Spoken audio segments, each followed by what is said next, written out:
नमस्कार साथियों, स्वागत है आप सभी का अंकित इंस्पायर्स इंडिया पर। मैं हूं अंकित अवस्थी। साथियों, हमारे पड़ोसी मुल्क बांग्लादेश के अंदर पाकिस्तान के प्रभाव से हुई घटनाओं में एक ऐसा कारनामा हुआ है कि शेख हसीना, जो कि निवर्तमान प्रधानमंत्री हैं और फिलहाल अपना निर्वासित जीवन भारत में काट रही हैं, उनके खिलाफ फैसला सुना दिया गया है और फैसले में उन्हें फांसी की सजा यानी कि मौत की सजा सुनाई गई है। ये जो आप सड़कें सूनी देख रही हैं और यहां पर खड़ी हुई जो पुलिस देख रहे हैं, ये सभी तैयारी है शेख हसीना को मौत की सजा सुनाने की। ये जो तस्वीरें आप देख रहे हैं जिसके अंदर बांग्लादेश की सड़कों पर कोई नहीं है, आप जिस तरह का सन्नाटा आप यहाँ सड़कों पर नोटिस कर सकते हैं, यहाँ पर पुलिस की चाक-चौबंद व्यवस्था जो बांग्लादेश में देख रहे हैं, ये तैयारियां थी अपने पूर्व प्रधानमंत्री शेख हसीना को मौत की सजा सुनाने की। आपके दिमाग में उड़ रहे पहले पहला प्रश्न जो उठ रहा होगा वो यही, तो क्या इन्हें अब मौत की सजा मिल गई है? इसका मतलब इन्हें अब भारत से बांग्लादेश भेज दिया जाएगा? नंबर 1। नंबर दूसरा, क्या भारत ऐसा होने देगा? आज के सेशन में हम सारी बातों पर ज़िक्र करेंगे क्योंकि शेख हसीना को आज डेथ सेंटेंस दे दिया गया है। और अब अगला प्रश्न यही बनता है कि क्या इस डेथ पेनल्टी के अगेंस्ट शेख हसीना के पास कोई ऑप्शन बचा भी है? क्या भारत उन्हें अब प्रत्यर्पण संधि की पालना करते हुए एक्स्ट्राडिशन ट्रीटी, भारत और बांग्लादेश के बीच में यह समझौता है कि अगर हमारा कोई अपराधी बांग्लादेश में है और बांग्लादेश का कोई अपराधी भारत में है तो दोनों देश एक दूसरे को उन अपराधियों का एक्सचेंज करेंगे। तो क्या ऐसा करते हुए भारत अपराधियों के एक्सचेंज की नीति अपनाते हुए शेख हसीना को बांग्लादेश भेज देगा? आज के सेशन में हम आपके साथ ये जानकारी साझा करेंगे। साथियों, बांग्लादेश की राजधानी ढाका की एक इंटरनेशनल क्राइम ट्रिब्यूनल में 5 में से 2 मामलों के अंदर, बाकी मामलों में उन्हें उम्र कैद की सजा सुनाई जा चुकी है, लेकिन 2 मामलों के अंदर उन्हें मौत की सजा सुनाई गई है। शेख हसीना जुलाई 2024 के अंदर जो छात्र आंदोलन हुए थे, उनके हत्याओं की मास्टरमाइंड बताई गई और जैसे ही उन्हें यह सजा सुनाई गई, कोर्ट रूम में प्रेजेंट लोगों के द्वारा तालियां बजाकर फैसले का स्वागत किया गया। शेख हसीना के बाद दूसरे नंबर पर रहे पूर्व गृह मंत्री असदुज्जमान खान, उन्हें 12 लोगों की हत्या का दोषी मानते हुए फांसी की सजा सुनाई गई और तीसरे नंबर पर रहे एक आईजी जो कि सरकारी गवाह बन गए, जिनका नाम है ममून, उन्हें 5 साल की सजा सुनाई गई क्योंकि वो सरकार के समर्थन में आ गए। यानी कि इस समय पर यूनुस सरकार के समर्थन में होने के चलते उनकी सजा को कम कर दिया गया। तो शेख हसीना, उनके गृह मंत्री और उसके अलावा एक आईजी, इन 3 को फैसले सुनाए गए, जिनमें 2 को मौत की सजा सुनाई गई। ये कोर्ट रूम का वो नजारा है जिसमें कोर्ट के अंदर प्रेजेंट जो जज है उनके द्वारा फैसला सुनाया जा रहा है। अब यहां पर कुछ तथ्यात्मक जानकारी साझा कर लेते हैं। साथियों, बांग्लादेश के अंदर जैसे भारत में सुप्रीम कोर्ट है, ऐसे वहां भी सुप्रीम कोर्ट है, लेकिन कुछ विशेष मामलों के लिए एक कोर्ट बनाई गई थी जिसे इंटरनेशनल क्राइम ट्रिब्यूनल कहा गया था। भारत में भी ट्रिब्यूनल का कल्चर है। भारत में ट्रिब्यूनल कैसे होती है? जैसे नेशनल ग्रीन ट्रिब्यूनल एनजीटी हमारे यहां पर है, ऐसे ही सीएटी हमारे यहां पर है। तो ट्रिब्यूनल्स हर देश में होती हैं या फिर वो देश जो ट्रिब्यूनल फॉलो करते हैं। ट्रिब्यूनल क्या है? कुछ खास मामलों के लिए बनाई गई न्यायपालिकाएं हैं जो उन कार्यों के लिए मतलब महारत रखती हैं। अब इंटरनेशनल क्राइम ट्रिब्यूनल, क्या बांग्लादेश के अंदर कोई अंतरराष्ट्रीय जज आके बैठता है? आंसर है नहीं। तो फिर ये इंटरनेशनल कैसे हो गई? और इंटरनेशनल क्राइम पर ये लोग फैसले देने वाले कौन लोग हो गए? ये बड़ा सवाल बनता है। बांग्लादेश ने बकायदा अपने यहां पर एक इंटरनेशनल क्राइम ट्रिब्यूनल बनाया हुआ है। ये एक कोर्ट की तरह ही है और इस कोर्ट का काम है कि ये सजा सुनाता है। अब जैसे आप नीदरलैंड के अंदर हेग जो है, वहां पर आप आईसीजे सुनते हैं, इंटरनेशनल कोर्ट ऑफ जस्टिस सुनते हैं, लेकिन उस इंटरनेशनल कोर्ट ऑफ जस्टिस के अंदर न्याय अंतरराष्ट्रीय रूप से सुनाया जाता है। वहां पर अंतरराष्ट्रीय जजेस बैठते हैं, बहुत सारे देश उस फैसले को बैक करते हैं। तो क्या बांग्लादेश की जो इंटरनेशनल कोर्ट जो है, ये क्राइम के लिए जो कोर्ट बनाई गई है, इंटरनेशनल कोर्ट जो है, क्या इसे भी अंतरराष्ट्रीय मान्यता प्राप्त है? आंसर है नहीं। क्या इसमें कोई अंतरराष्ट्रीय जज बैठता है? आंसर है नहीं। तो फिर ये किस आधार पर फैसला सुना रही है? क्योंकि बांग्लादेश सरकार चाहती है, बस इसलिए ये फैसला सुना रही है। अब फिर एक बड़ा सवाल बनता है, जब कुछ ऐसा है ही नहीं तो बांग्लादेश में क्या नई कोर्ट बनी है क्या? नहीं। फैक्ट ये है कि जब शेख हसीना प्रधानमंत्री हुआ करती थी, 2010 के दौर में भी ये कोर्ट उन्हीं ने ही बनाई थी। ये ट्रिब्यूनल उन्हीं ने ही बनाई थी। तो क्या ये सुप्रीम कोर्ट से ऊपर होती है? नहीं। इस कोर्ट के जो फैसले हैं, वो सुप्रीम कोर्ट में चैलेंज किए जा सकते हैं। जैसे राजस्थान के अंदर अगर हाई कोर्ट कोई फैसला दे, आपको उसके खिलाफ अगर जाना है तो आप सुप्रीम कोर्ट जा सकते हैं। ऐसे ही इस ट्रिब्यूनल के खिलाफ भी सुप्रीम कोर्ट में फैसला कर सुप्रीम कोर्ट में चुनौती देने जा सकते हैं, जैसे एनजीटी के केस में है। एनजीटी के फैसले के खिलाफ यानी नेशनल ग्रीन ट्रिब्यूनल के फैसले के खिलाफ आप सुप्रीम कोर्ट जा सकते हैं। बिल्कुल वैसे ही यहां पर भी ट्रिब्यूनल के फैसले के खिलाफ आप बांग्लादेश की सुप्रीम कोर्ट जा सकते हैं। सवाल फिर वहीं की वहीं। तो फिर शेख हसीना ने इस कोर्ट ट्रिब्यूनल को क्यों बनाया था? क्योंकि पाकिस्तान के साथ जब इनका डिस्प्यूट था 1971 से पहले, तो पाकिस्तान और बांग्लादेश तो अलग देश बने थे। उस समय पर बांग्लादेश जब बनकर आया, शेख हसीना के पिताजी शेख मुजीबुर रहमान हुआ करते थे, बंग बंधु के नाम से जाना जाता था। उनके समय में जिन्होंने पाकिस्तान का साथ दिया या बांग्लादेश को सरवाइव कराने में जिन्होंने चुनौतियां पेश की, उनको सजा दिलाने के लिए इनके यहां पर इस इंटरनेशनल क्राइम ट्रिब्यूनल का निर्माण किया था शेख हसीना ने। तो पाकिस्तान का साथ देने पर बहुत सारे कट्टरपंथियों को इसी क्राइम ट्रिब्यूनल के द्वारा सजा दिलाई गई। अगर इसके खिलाफ अपील करनी होती है तो 30 दिन के भीतर ही सुप्रीम कोर्ट में अपील करनी होती है, लेकिन कंडीशन यहां पर यह डाल दी गई है कि जिसे अपील करनी है वो शरीर बांग्लादेश में प्रेजेंट होना चाहिए। आसान भाषा में कहूं तो जब यह कोर्ट फैसला सुना रही है, उस फैसले के खिलाफ अगर शेख हसीना को आवेदन करना है तो उन्हें वहीं पर प्रेजेंट होना होगा, सुप्रीम कोर्ट में जाना होगा। क्या आपको लगता है कि शेख हसीना बांग्लादेश जाकर सुरक्षित रह पाएंगी? क्या पुलिस उन्हें गिरफ्तार नहीं करेगी? तो इसका मतलब यह हुआ कि अपील का अधिकार तो है, लेकिन उसे वो एग्जीक्यूट नहीं कर सकती। ऐसे में क्या इस कोर्ट के द्वारा सुनाया गया फैसला भारत पर बाध्यकारी है?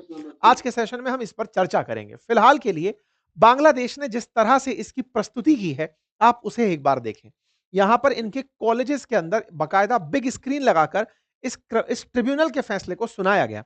अब यहां पर एक तथ्य मैं आपको और बता देता हूं, क्योंकि इन्हें सजा दिलाना छात्रों के आंदोलन का हिस्सा था, तो छात्र ही यहां पर एब्सेंट दिखाई दिए। यानी कि छात्रों के द्वारा यहां पर अब कोई उत्साह नहीं था, क्योंकि मोहम्मद यूनुस जिस तरह से सरकार को अब चलाए जा रहे हैं इनके जाने के बाद से, वो खुद बिना जनता के द्वारा चुने हुए सरकार को जिस तरह से चला रहे हैं, लोग अब उनसे भी चिढ़ने लगे हैं। लोगों को लगने लगा है कि भाई वो तो चलो इलेक्शन जीत कर आई थी, तुम तो कुछ भी कर कर नहीं आए हो और पिछले 1 साल से सरकार को चला रहे हो, 1 साल से अधिक समय से सरकार चला रहे हो। ये कौन सी पावर है जो तुम पा गए हो? कौन सी स्पेशल पावर पाए हो? शेख हसीना को इन कानूनों के तहत हत्याओं का आदेश देना, भड़काऊ भाषण देना, न्याय में बाधा डालना, छात्र अबू सईद की हत्या का आदेश देना, ये तमाम चीजों के चलते उन्हें फैसले सुनाए गए हैं। बांग्लादेश में क्या कुछ हुआ वो आप सबको ज्ञात पहले से है। पिछले साल की बात है, जून से लेकर के अगस्त के बीच में बांग्लादेश में छात्रों का प्रोटेस्ट रहा, जिसके चलते बांग्लादेश में सरकार ने जब दमन करने का प्रयास किया, छात्र उग्र हो गए और उनके खिलाफ प्रधानमंत्री के खिलाफ हो गए। प्रधानमंत्री देश छोड़कर भागी और भारत में शरण ली। भारत में बकायदा उन्हें पूरी तरह सुरक्षित रखा गया और इसी के खिलाफ जो छात्र यूनियन थे, उन्होंने एक अर्थशास्त्री को, जो कि नोबेल पुरस्कार कभी पाया हुआ था, उन्हें अपने देश के अंदर कार्यवाहक राष्ट्र अध्यक्ष बना दिया कि चलाइए, आप मुख्य सलाहकार बन के देश चलाइए। बकायदा इनके पीछे फिर पीछे से केसेस चलते रहे। केसेस की पूरी कहानी इंटरनेशनल क्राइम ट्रिब्यूनल के अंदर चलती रही। यह ध्यान देने योग्य बात यह है कि कोई भी न्याय तब तक न्याय की श्रेणी में सुसंगत नहीं होता जब तक जिस पर आरोप है उसे सुनने का मौका ना दिया जाए, उसे बोलने का मौका ना दिया जाए। यहां पर शेख हसीना के खिलाफ फैसला तो सुना दिया गया है, लेकिन इस पूरे मामले में शेख हसीना की तरफ से कोई भी व्यक्ति इस इंटरनेशनल क्राइम ट्रिब्यूनल में प्रेजेंट ही नहीं था। तो ये एक तरफा फैसला था जो बांग्लादेश में आया। इसका अर्थ यह है कि इस कोर्ट को अपनी तरफ से यह फैसला देना ही था, इसलिए उन्होंने इस फैसले को दे दिया है। और यह पहले से विदित था कि शेख हसीना अगर उड़कर ना आती तो उन्हें उन्हीं के आवास में मार दिया जाता।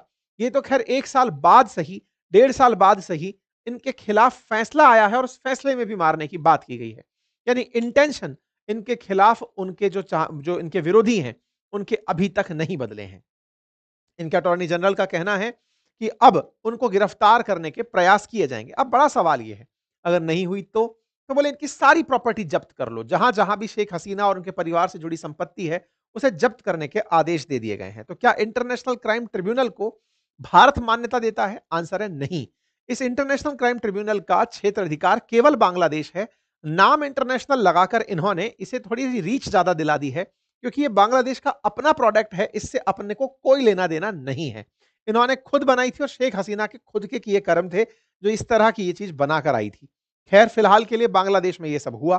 आपको याद होगा 13 तारीख को हमने एक सेशन किया था जिसमें बताया था कि शेख हसीना को 13 तारीख के दिन बताया जाएगा कि आपको कौन से दिन सजा मिलने वाली है। और इसके चलते आवामी लीग, जो शेख हसीना की पार्टी है, उसके द्वारा पूरे बांग्लादेश में बंद का आह्वान किया गया था, विशेष रूप से ढाका को केंद्र बनाकर।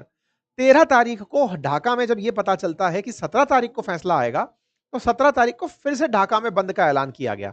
लेकिन इस बार ये जो मोहम्मद यूनुस हैं, ये साहब, प्रोफेसर साहब अपनी तरफ से पूरी व्यवस्था रखते हैं कि कोई भी व्यक्ति सड़कों पर ना आ जाए। इसलिए इतनी कड़ी मुस्तैदी के साथ पूरे बांग्लादेश को लॉक करा दिया जाता है।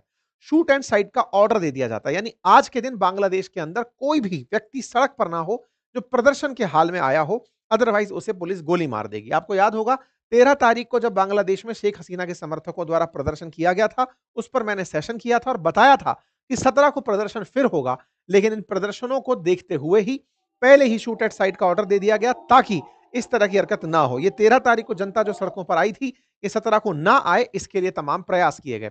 ये चीफ एडवाइजर के द्वारा भी गवर्नमेंट ऑफ बांग्लादेश की तरफ से कह दिया गया था कि भाई साहब पूरी तरह से सभी लोग ध्यान दें, कोई भी सड़कों पर ना आए। कुल मिलाकर शेख हसीना ने अगर छात्रों को सड़क पर आने से रोकने के लिए गोलियों का इस्तेमाल किया था, तो आज वही सब बातें ये लोग कर रहे हैं जो इनके अगेंस्ट सत्ता में आकर बैठे। सोचिए कि प्रदर्शन के अधिकार के नाम पर उन्हें शूट एट साइट का ऑर्डर अगर दे दिया जा रहा है, तो शेख हसीना ने भी तो यही कहा था। छात्र जब सड़कों पर आ रहे थे तो उन्हें रोकने के लिए कि भाई प्रदर्शन मत करो, आप लोगों के द्वारा सरकारी संपत्ति को बहुत नुकसान पहुंचाया जा रहा है, अगर आप लोग अभी भी नहीं मानेंगे तो शूट एट साइट का ऑर्डर दे दिया जाएगा। बड़ा ही मतलब ये हास्यास्पद है कि ढाका के पुलिस चीफ के द्वारा शूट एट साइट का ऑर्डर दिया जाता है और ये भी मोहम्मद यूनुस के द्वारा ही दिया गया होगा। किस न्याय की मोहम्मद यूनुस बात कर रहे हैं, किस बात के ऊपर चीफ एडवाइजर कह रहे हैं कि वो शेख हसीना के उस फैसले के खिलाफ मौत की सजा सुना रहे हैं जिसमें उन्होंने न्याय के नाम पर छात्रों पर गोलियां चलवा दी थी। आज प्रदर्शनकारियों पर, पार्टी के प्रदर्शनकारियों पर अगर ये गोली चलाने का आदेश देते हैं, तो फिर ये किस तरह के न्याय की बात करते हैं। पर कोई बात नहीं, शेख हसीना फिलहाल भारत में है। अब बड़ा सवाल यह है कि क्या शेख हसीना इसके खिलाफ सुप्रीम कोर्ट में आवेदन करेंगी? जवाब है नहीं। क्यों नहीं करेंगी? क्योंकि अल्टीमेटली ये वहां जाना जरूरी है इनके सुप्रीम कोर्ट में फैसले के खिलाफ अपील करने के लिए।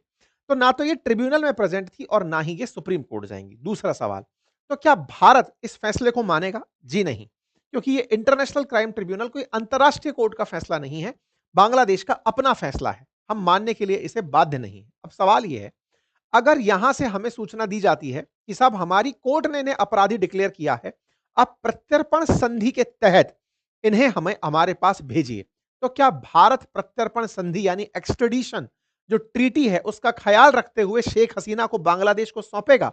इसका जवाब भी है नहीं। आप पूछेंगे ऐसा क्यों? क्योंकि ये हमारे यहां पर राजनीतिक निर्वासन का जीवन जी रही हैं और राजनीतिक निर्वासकों पर कोई भी प्रत्यर्पण संधि लागू नहीं होती है। जैसे चाइना से परेशान होकर दलाई लामा भारत आए थे।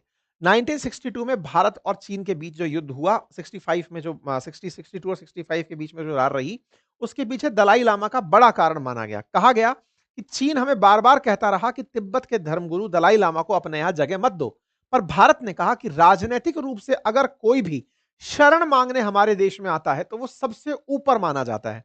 इसी कारण से शेख हसीना को राजनीतिक निर्वासित जीवन जीने का भारत में स्थान दिया गया है। इसकी वजह से ये भारत में पूरी तरह सुरक्षित हैं। बांग्लादेश की आवामी लीग के द्वारा इस फैसले के खिलाफ पूरी प्रतिक्रिया दी गई है। इस बारे में जनता को मोबिलाइज किया जा रहा है। कहा जा रहा है कि लोगों को केवल बरगलाने का यह प्रयास है। भारत की तरफ से प्रतिक्रिया स्वरूप तो हम बातें जानेंगे ही, लेकिन शेख हसीना के बेटे का बयान आया और ये कहा कि हमारी मां को भारत के अंदर पूरे एक राजनीतिक जो नेता होते हैं उनकी तरह सम्मान मिल रहा है। हाल ही में एक इंटरव्यू भी आया जिसमें इन्होंने ये कहा कि भारत में किसी श्रेष्ठ व्यक्ति का, मतलब इनके काफी सारे नेता आवामी लीग के आजकल इंटरनेशनल इंटरव्यूज दे रहे हैं, वो बता रहे हैं अगर भारत ना होता तो शेख हसीना को उनके घर में ही उसी अगस्त की रात को मार दिया गया होता। जैसे इनके पिताजी को मारा गया, ऐसे ही इनको मारने की प्लानिंग थी। कुल मिलाकर के शेख हसीना भारत में राजनीतिक निर्वासन के कारण है, इनके खिलाफ कोई भी भारत कोई एक्शन नहीं लेगा। भारत ने यह जरूर कहा है कि हम बांग्लादेश के साथ किन स्तर पर वार्ता कर सकते हैं, बातचीत कर सकते हैं, जरूर करेंगे, लेकिन हां, हम इस पर कोई भी एक्शन नहीं लेंगे। हालांकि सरकार का स्टैंड नहीं आया अभी तक बाहर होकर के, पर मैं आपको पहले ही ये बात बता रहा हूं। बिल्कुल चीन ने भी मल्टीपल टाइम दलाई लामा हमसे मांग लिए, हमने उन्हें नहीं दिया। हमने बकायदा सुरक्षा और दी। बिल्कुल वैसे ही शेख हसीना को हमने वापस नहीं लौटाया और उन्हें हम प्रॉपर सुरक्षा यहां पर उपलब्ध करा रहे हैं। इसके विरोध में, इन फैसले के विरोध में शेख हसीना की पार्टी कल सड़कों पर उतरकर विरोध प्रदर्शन करेगी। अब बड़ा सवाल यहां पर आता है और वो ये है कि क्या भारत को इसके खिलाफ कुछ करना नहीं चाहिए क्या? बांग्लादेश चले चला जा रहा है, पाकिस्तान से हाथ मिला रहा है, बड़बोलापन करता जा रहा है, भारत चुप क्यों बैठा है? देखिए, वैसे तो राजनीति में कहा जाता है कि पेशेंस और परसिवरेंस दोनों अपने आप में बहुत ज्यादा वैल्यू रखते हैं। लेकिन भारत बांग्लादेश की सिचुएशन पर पूरी तरह नजर बनाकर बैठा है, क्योंकि हर घटना के पीछे का एक समय कुशन पीरियड होता है। इस देश ने भी बहुत से लोगों को माफ कर दिया है। देश में इमरजेंसी जैसी घटना के बाद भी इंदिरा गांधी जी की सरकार वापस आ गई थी। अर्थात लोग राजनीति में जब किसी से नफरत करते हैं, कुछ समय बाद उसके अच्छे कार्यों को भी याद करते हैं और सरकारें लौट कर आती हैं।